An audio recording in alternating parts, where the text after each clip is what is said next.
Mga kamamsi, ito po yung yung binilagay ko na po lahat yung mga abukado. Oh, ayan na po siya lahat.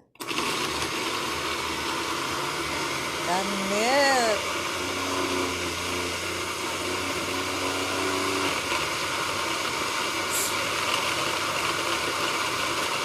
Daming milk. Sarap nito.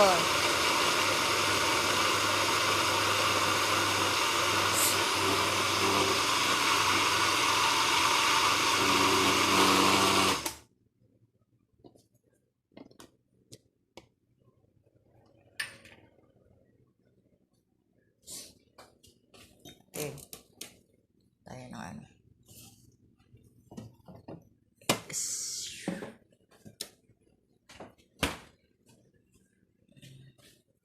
Yan, mga kamamsi. Lalagyan namin ng kuti para hindi masyadong malapot.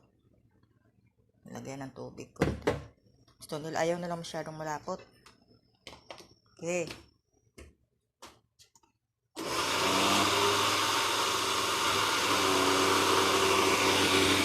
Okay, bye-bye mga kamagsi. Sarap to. Linder na avocado. Healthy food. Okay, bye-bye.